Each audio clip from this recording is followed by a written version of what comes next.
नमस्कार साथियों, मैं योगेश जोशी और हम आरपीएससी असिस्टेंट प्रोफेसर एग्जाम 2023 के लिए तीसरा पेपर पढ़ रहे थे। इस वीडियो में हम जो टॉपिक डिस्कस करेंगे उसका नाम है राज्य विधानसभा या स्टेट लेजिस्लेटिव असेंबली। इसमें हम सबसे पहले पढ़ेंगे जो राजस्थान में अभी 16वीं विधानसभा का जो गठन हुआ है उसके बारे में पढ़ेंगे, और बाद में हम राजस्थान की जो विधानसभा है उसके बारे में जो इम्पोर्टेंट पॉइंट है उनको देखेंगे और याद करेंगे। तो सबसे पहले हम देखते हैं राजस्थान की 16वीं विधानसभा। तो राजस्थान की जो 16वीं विधानसभा है उसके अध्यक्ष कौन बने हैं? तो 16वीं विधानसभा के अध्यक्ष बने हैं वासुदेव देवनानी। कौन बने हैं? वासुदेव देवनानी। तो राजस्थान की 16वीं विधानसभा के जो अध्यक्ष या स्पीकर बने हैं वासुदेव देवनानी।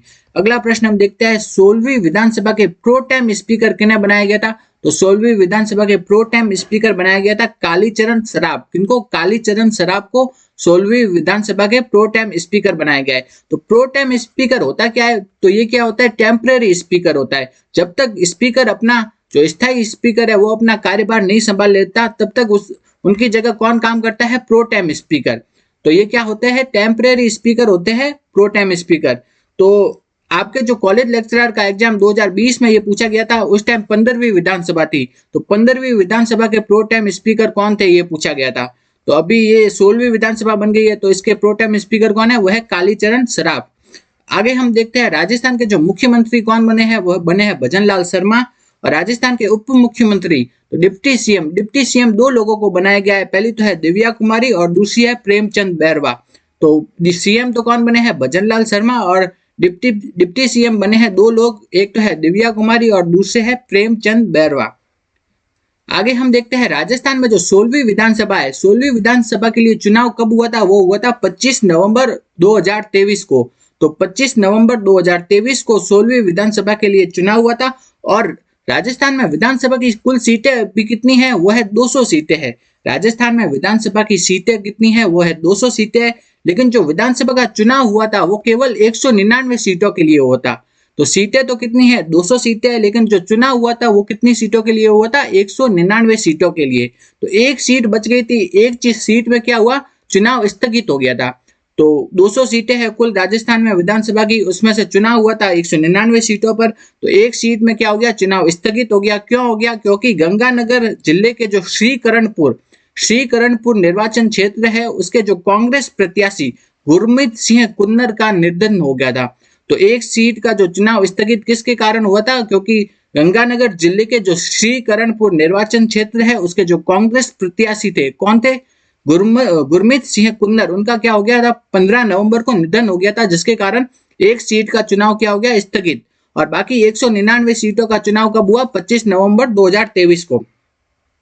नेक्स्ट हम देखते हैं 199 सीटों पे चुनाव हुआ था, उसमें से बीजेपी कितनी सीटें जीती? 115। कांग्रेस ने जीती 69। निर्दलीय जीते 8। और भारत आदिवासी पार्टी जीती 3। बहुजन समाज पार्टी जीती 2। राष्ट्रीय लोक दल 1 और राष्ट्रीय लोकतांत्रिक पार्टी 1 सीट जीती। तो हो गए 199। नेक्स्ट हम देखते हैं महिला सदस्यों की स्थिति। इस पे लगा लो वेरी वेरी इंपॉर्टेंट। ये बहुत इंपॉर्टेंट है क्योंकि अभी आरएस प्री 2023 में भी इससे प्रश्न पूछा गया था। उस टाइम 15वीं विधानसभा थी, तो 15वीं विधानसभा के बारे में पूछ लिया। और आपके जो कॉलेज लेक्चरर है 2016 उसके एग्जाम में भी इससे प्रश्न पूछा गया था। तो महिला सदस्यों वाला अच्छे से याद करना है। 16वीं विधानसभा में कुल कितनी महिलाएं निर्वाचित हुई? तो कितनी महिलाएं निर्वाचित हुई 16वीं विधानसभा में? वो है 20 महिलाएं। 20 महिलाएं विधानसभा सदस्य निर्वाचित हुई या एमएलए बनी। कितनी? 20 महिलाएं हैं वो एमएलए बनी है 16वीं विधानसभा में। तो चुनाव तो ज्यादा ने लड़ा था, जीत करके एमएलए कितनी बनी? वो है 20 महिलाएं। ठीक है। तो 20 महिलाओं में से जो 7 महिलाएं हैं वो किसकी है? अनुसूचित जाति से संबंधित है। और 2 महिलाएं हैं वो अनुसूचित जनजाति से संबंधित है। तो आपके अभी आरएस प्री 2023 में जो प्रश्न पूछा गया था उस टाइम 15वीं विधानसभा थी। तो 15वीं विधानसभा से प्रश्न पूछा गया था कि जो 15वीं विधानसभा में कितनी महिलाएं अनुसूचित जाति और कितनी महिलाएं अनुसूचित जनजाति से निर्वाचित हुई है। तो अनुसूचित जाति और अनुसूचित जनजाति से निर्वाचित महिलाओं की संख्या पूछी थी आरएस प्री 2023 में। तो अपन को अभी 16वीं विधानसभा आ गई है, तो इसका याद रखना है कि अनुसूचित जाति से निर्वाचित महिलाओं की संख्या कितनी है? वो है 7। और जबकि अनुसूचित जनजाति से निर्वाचित महिलाओं की संख्या है 2। और राजस्थान में कुल निर्वाचित महिलाओं की संख्या कितनी होगी? 20। तो ये याद रखना है, इंपॉर्टेंट है बहुत। तो राजस्थान में कुल निर्वाचित महिलाओं की संख्या 20, उसमें से 7 महिलाएं तो किसकी है, अनुसूचित जाति की, और 2 महिलाएं हैं अनुसूचित जनजाति की। तो इंपॉर्टेंट है, थोड़ा याद रखना इसको। नेक्स्ट हम देखते हैं 20 महिलाएं हैं, उसमें से 9 महिलाएं तो किसकी, बीजेपी से थी, 9 महिलाएं किससे थी, कांग्रेस से, और 2 महिलाएं क्या थी, निर्दलीय। तो 9 तो किसकी थी, बीजेपी की, और 9 किसकी थी, कांग्रेस की, और 2 किसकी थी, वो थी निर्दलीय। 20 विधायक बनी है महिलाएं। तो आगे हम देखते हैं राजस्थान में कितने सीटें विधानसभा की कितनी सीटें अनुसूचित जाति तथा अनुसूचित जनजाति के लिए आरक्षित है। तो विधानसभा की कितनी सीटें हैं जो कि अनुसूचित जाति के लिए आरक्षित है, और तथा कितनी सीटें हैं जो कि अनुसूचित जनजाति के लिए आरक्षित है, यह प्रश्न भी पूछा जाता है। तो अनुसूचित जाति के लिए जो सीटें आरक्षित है उनकी संख्या कितनी है, 34, और अनुसूचित जनजाति के लिए आरक्षित सीटों की संख्या है 25। तो अनुसूचित जाति के लिए आरक्षित सीटों की संख्या है 34, और जबकि अनुसूचित जनजाति के लिए आरक्षित सीटों की संख्या है 25। और कुल सीटें कितनी है, 200, उसमें से 34 सीटें तो किसके लिए आरक्षित है, अनुसूचित जनजाति के लिए, और 25 सीटें हैं अनुसूचित जनजाति के लिए आरक्षित है। तो ये याद रखना है थोड़ा। और महिलाएं कितनी निर्वाचित हुई है, 20, उसमें से 7 तो क्या है, अनुसूचित जाति की है, और 2 महिलाएं अनुसूचित जनजाति से निर्वाचित हुई है। तो ये इंपॉर्टेंट है थोड़ा। तो आगे हम देखते हैं अब राज्य विधानसभा के बारे में। अभी तक तो हमने 16वीं विधानसभा के बारे में देखा है, अब जो राज्य विधानसभा के बारे में जो इंपॉर्टेंट पॉइंट है उनको देख लेते हैं। तो राज्य विधानसभा या स्टेट लेजिस्लेटिव असेंबली, इसके बारे में देखते हैं। तो आर्टिकल 170 के अनुसार किसी भी राज्य में विधानसभा में न्यूनतम तथा अधिकतम सदस्यों की संख्या कितनी हो सकती है। तो आर्टिकल 170 में कहा गया है कि किसी राज्य में जो न्यूनतम विधानसभा सदस्य कितने हो सकते हैं, 60, और अधिकतम कितने हो सकते हैं, 500। तो किसी भी राज्य में जो विधानसभा सदस्यों की संख्या किसके बीच में होगी, 60 से लेकर के 500 के बीच में होगी। लेकिन इसके अपवाद भी है, जहां पे ऐसे राज्य है जहां के विधानसभा सदस्यों की संख्या 60 से कम है। अनुच्छेद 170 में यह कहा गया है कि होनी कितनी चाहिए, 60 से लेकर के 500 के बीच में। लेकिन कुछ अपवाद भी है जहां पे 60 से कम है। नेक्स्ट हम देखते हैं, अपन को ये चीज याद रखनी है कि राजस्थान विधानसभा में सदस्यों की संख्या कितनी है। तो राजस्थान की विधानसभा में सदस्यों की संख्या है वो है 200। राजस्थान विधानसभा में सदस्यों की संख्या कितनी है, 200 है। तो ये चीज याद रखनी है कि राजस्थान विधानसभा में सदस्यों की संख्या कितनी है, 200। नेक्स्ट हम देखते हैं राजस्थान की जो पहली विधानसभा है वो कब बनी थी। तो पहली विधानसभा का गठन हुआ था 1952 में, गठन हुआ था 1952 से 1957 तक रही थी। तो राजस्थान की पहली विधानसभा कब से कब तक थी, वो है 1952 से 1957 तक। पहली विधानसभा में सदस्यों की संख्या कितनी थी। तो राजस्थान की जो पहली विधानसभा थी उसमें सदस्यों की संख्या कितनी थी, 160। वर्तमान में तो कितनी है, 200, लेकिन पहली विधानसभा थी ना, उस टाइम सदस्यों की संख्या थी 160। और ये 160 संख्या किसने निर्धारित की थी, ये निर्धारित की थी परिसीमन आयोग ने। तो 160 जो सदस्यों की संख्या थी पहली विधानसभा में, वो किनके द्वारा निर्धारित थी, वो थी परिसीमन आयोग द्वारा निर्धारित थी। नेक्स्ट हम देखते हैं पहले विधानसभा चुनाव कब हुए राजस्थान में, 1952 में। तो राजस्थान में पहले विधानसभा चुनाव हुए 1952 में। उन विधानसभा चुनाव में जो सबसे बड़ी पार्टी थी वो कौन सी थी, कांग्रेस। कांग्रेस ने 160 में से 82 सीटें जीत ली थी उस चुनाव में। फिर कांग्रेस के बाद जो दूसरी सबसे बड़ी पार्टी थी वो थी राम राज्य परिषद। ये प्रश्न पूछा गया एक बार कि कांग्रेस के बाद दूसरी सबसे बड़ी पार्टी थी वो थी राम राज्य परिषद। नेक्स्ट हम देखते हैं राजस्थान में पहली विधानसभा के अध्यक्ष कौन थे, वो थे नरोत्तम लाल जोशी। राजस्थान में जो पहली विधानसभा है उसके अध्यक्ष थे नरोत्तम लाल जोशी। और पहली विधानसभा के उपाध्यक्ष थे वो थे लाल सिंह सक्तावत। तो पहली विधानसभा के अध्यक्ष नरोत्तम लाल जोशी और पहली विधानसभा के उपाध्यक्ष थे लाल सिंह सक्तावत। अब हम आगे देखते हैं, ये इंपॉर्टेंट है, बहुत बार पूछा जाता है विधानसभा के सदस्यों की संख्या। तो अब हम देखते हैं जो पहला विधानसभा चुनाव हुआ कब, 1952 में जब पहला विधानसभा चुनाव हुआ था तब विधानसभा के सदस्यों की संख्या कितनी थी, 160। तो 160 थी जब 1952 में। तो इसको हम देखते हैं, जब 1952 में जब पहला विधानसभा चुनाव हुआ था तो विधानसभा के सदस्यों की संख्या कितनी थी, वो थी 160 थी। तो पहले विधानसभा चुनाव 1952 में विधानसभा सदस्यों की संख्या कितनी थी, 160। जब दूसरा विधानसभा चुनाव कब हुआ, 1957 में। उस टाइम यह संख्या 160 से बढ़ा करके कितनी कर दी गई, 176। तो दूसरे विधानसभा चुनाव में यह संख्या कितनी कर दी गई, 176 कर दी गई। जब चौथा विधानसभा चुनाव हुआ तब चौथा विधानसभा चुनाव कब हुआ था? 1967 में, 1967 में। उस टाइम विधानसभा सदस्यों की संख्या कितनी? 176 से बढ़ा करके कितनी कर दी गई? 184। तो चौथे विधानसभा चुनाव 1967 में विधानसभा सदस्यों की संख्या 176 से बढ़ा करके कितनी कर दी गई? 184। नेक्स्ट हम देखते हैं छठा जो विधानसभा चुनाव है कब हुआ? 1977 में। उस टाइम विधानसभा सदस्यों की संख्या 184 से बढ़ा करके कितनी कर दी गई? 200। और वर्तमान में कितनी है विधानसभा सदस्यों की संख्या? 200 ही है। तो ये इंपॉर्टेंट है, पूछा जाता है कि विधानसभा सदस्यों की संख्या इतनी कब थी, कौन से विधानसभा चुनाव में थी? तो पहले विधानसभा चुनाव में विधानसभा सदस्यों की संख्या 160। फिर दूसरा विधानसभा चुनाव में जो 1957 में हुआ उस टाइम विधानसभा सदस्यों की संख्या हो गई 176। चौथा विधानसभा चुनाव जो कि 1967 में हुआ उस टाइम विधानसभा सदस्यों की संख्या हो गई 184। और छठा विधानसभा चुनाव जो कि 1977 में हुआ उस टाइम विधानसभा सदस्यों की संख्या हो गई 200। और वर्तमान में भी विधानसभा सदस्यों की संख्या है 200। आगे हम देखते हैं विधानसभा का सदस्य क्या कहलाता है? विधायक या एमएलए कहलाता है। विधानसभा का सदस्य क्या कहलाता है? विधायक या एमएलए। तो एमएलए की योग्यता क्या क्या है वो देख लेते हैं। वो भारत का नागरिक होना चाहिए, पहली योग्यता। दूसरी, उसकी उम्र कितनी होनी चाहिए? 25 वर्ष से ज्यादा होनी चाहिए। 25 वर्ष की आयु पूर्ण कर चुका होना चाहिए। तो ये याद रखना है, उसकी उम्र कितनी होनी चाहिए? 25 वर्ष की आयु वो पूर्ण कर चुका होना चाहिए। नेक्स्ट हम देखते हैं संसद द्वारा निर्धारित योग्यता पूर्ण करता हो। एमएलए क्या है? संसद द्वारा निर्धारित योग्यता पूरी करना चाहिए उसको। नेक्स्ट है वो किसी भी लाभ के पद पर कार्य न कर रहा हो। नेक्स्ट है कि मानसिक विकृत, पागल, दिवालिया घोषित न हो। तो मानसिक विकृत न हो, पागल न हो, दिवालिया न हो। आगे हम देखते हैं आतंकवादी गतिविधियों, मिलावटखोरी, तस्करी, विदेशी मुद्रा अधिनियम एवं अपराधी व्यक्ति चुनाव लड़ने के लिए क्या माना गया है? अयोग्य माना गया है। तो ये सभी है जो एमएलए है उनकी योग्यता है, और कौन कौन एमएलए बन सकता है और कौन कौन नहीं बन सकता उसके बारे में दिया गया है। अब हम देखते हैं कि एमएलए की जो शपथ है इसको थोड़ा याद रख लेना, क्योंकि ये भी न्यूज़पेपर में ये थोड़ा ज्यादा था कि एमएलए जो शपथ लेते हैं वो किन किन भाषाओं में ले सकते हैं। वो केवल उन्हीं भाषाओं में शपथ ले सकते हैं जो कि 8वीं अनुसूची में दर्ज है। केवल उन्हीं भाषाओं में वो शपथ ले सकते हैं जो कि 8वीं अनुसूची में दर्ज है।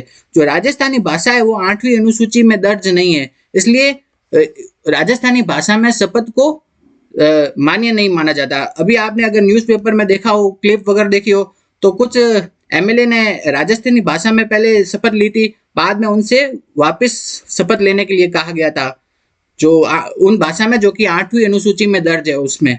तो नेक्स्ट हम देखते हैं राजस्थान विधानसभा से पहले, राजस्थान विधानसभा के जो पहले अध्यक्ष थे, तो पहले अध्यक्ष कौन थे? वो थे नरोत्तम लाल जोशी। राजस्थान की जो विधानसभा है उसके पहले अध्यक्ष थे वो थे नरोत्तम लाल जोशी। वो कौन, किस विधानसभा में अध्यक्ष बनी? पहली विधानसभा में, जो कि 1952 से 1957 के बीच थी। तो राजस्थान विधानसभा के पहले अध्यक्ष थे नरोत्तम लाल जोशी। नेक्स्ट देखते हैं राजस्थान विधानसभा के पहले गैर कांग्रेसी अध्यक्ष। पहले गैर कांग्रेसी अध्यक्ष कौन थे? वो थे लक्ष्मण सिंह।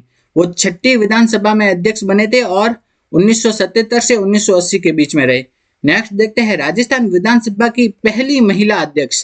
पहली महिला अध्यक्ष कौन थी? सुमित्रा सिंह। तो राजस्थान विधानसभा के पहले अध्यक्ष हो गए नरोत्तम लाल जोशी, पहले गैर कांग्रेसी अध्यक्ष लक्ष्मण सिंह, पहली महिला अध्यक्ष होगी सुमित्रा सिंह। नेक्स्ट हम देखते हैं मंत्री बनने वाली राजस्थान की पहली महिला कौन थी? वो थी कमला बेनीवाल। मंत्री बनने वाली राजस्थान की पहली महिला थी कमला बेनीवाल।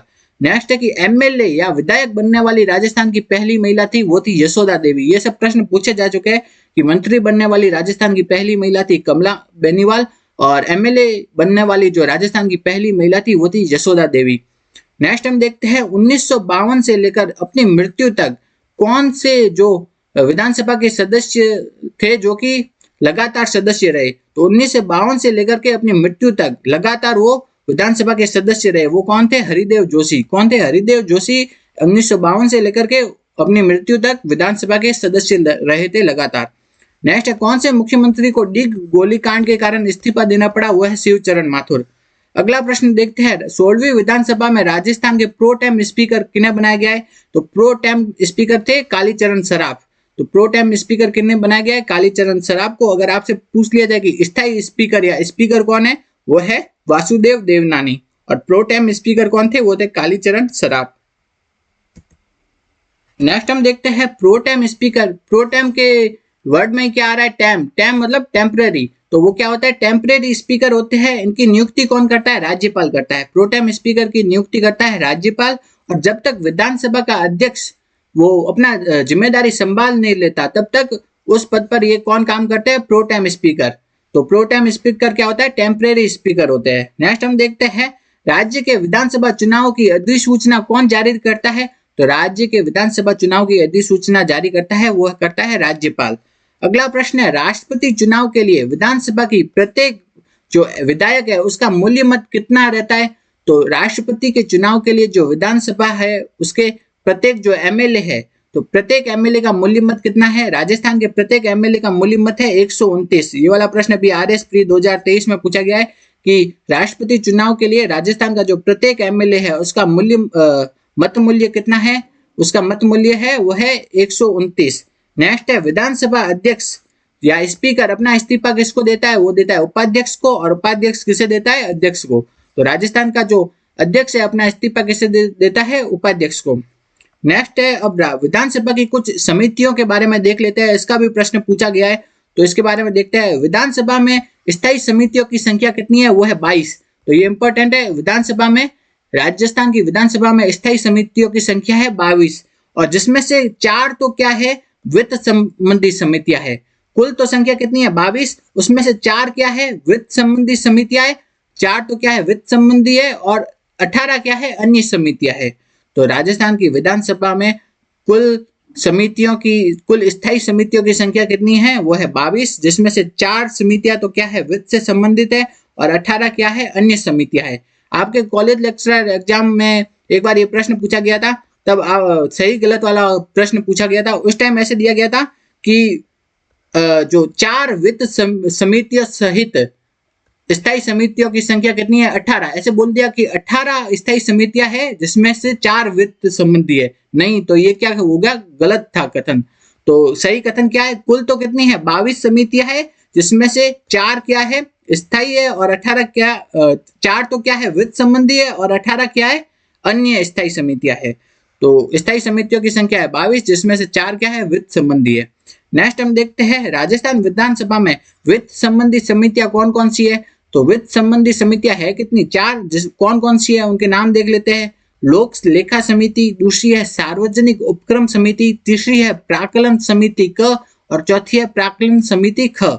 ठीक है, तो राजस्थान विधानसभा में वित्त संबंधी समितियां कितनी है, वो है 4, और वो कौन कौन सी है। पहला है लोक लेखा समिति, दूसरा है सार्वजनिक उपक्रम समिति, तीसरा है प्राक्कलन समिति क, और चौथा है प्राक्कलन समिति ख। तो ये क्या है, राजस्थान विधानसभा में वित्त संबंधी समितियां है। नेक्स्ट हम देखते हैं कार्य सलाहकार समिति। तो इसको थोड़ा सा देख लेते हैं। इसका काम क्या होता है, राज्यपाल के अभिभाषण में निर्दिष्ट जो विषय है उनकी चर्चा के लिए समय को निर्धारित करती है। तो ये वाला एक बार प्रश्न पूछा गया था कि राज्यपाल के जो अभिभाषण में जो निर्दिष्ट विषय दिए गए हैं उनकी चर्चा के लिए जो समय निर्धारित करने का काम कौन सी समिति करती है, वो करती है कार्य सलाहकार समिति। तो राज्यपाल के अभिभाषण के जो विषयों के लिए समय निर्धारित कौन करती है, वो है कार्य सलाहकार समिति। अगला प्रश्न हम देखते हैं, इनके सदस्यों की नियुक्ति विधानसभा अध्यक्ष द्वारा की जाती है। तो जो कार्य सलाहकार समिति है उसके सदस्यों की नियुक्ति विधानसभा अध्यक्ष करता है। कार्य सलाहकार समिति के सदस्यों की नियुक्ति कौन करता है, विधानसभा का अध्यक्ष करता है। नेक्स्ट हम देखते हैं विधानसभा सचिवालय। क्या है, विधानसभा सचिवालय। विधानसभा सचिवालय के बारे में देखते हैं। तो वर्तमान में विधानसभा सचिवालय का जो सचिव है वो कौन है, महावीर प्रसाद शर्मा। कौन है, महावीर प्रसाद शर्मा विधानसभा सचिवालय का क्या है, सचिव है। तो विधानसभा सचिवालय के सचिव कौन है अभी वर्तमान में, वो है महावीर प्रसाद शर्मा। नेक्स्ट हम देखते हैं स्पीकर की अनुपस्थिति में विधानमंडल द्वारा पारित किसी विधेयक को राज्यपाल के पास भेजने से पूर्व प्रमाणित करने का काम कौन करता है, वो है विधानसभा सचिवालय का सचिव। तो स्पीकर की जब अनुपस्थिति होती है तब विधानमंडल द्वारा जो पारित विधेयक को राज्यपाल के पास भेजने से पूर्व प्रमाणित करने का काम करता है, वो करता है विधानसभा सचिवालय का सचिव काम करता है। आपने जब लोकायुक्त पढ़ा था तब है ना, आपने देखा था कि लोकायुक्त किनके खिलाफ जांच नहीं कर सकता, उसमें देखा था विधानसभा सचिवालय के जो अधिकारी है उनके खिलाफ देखा था।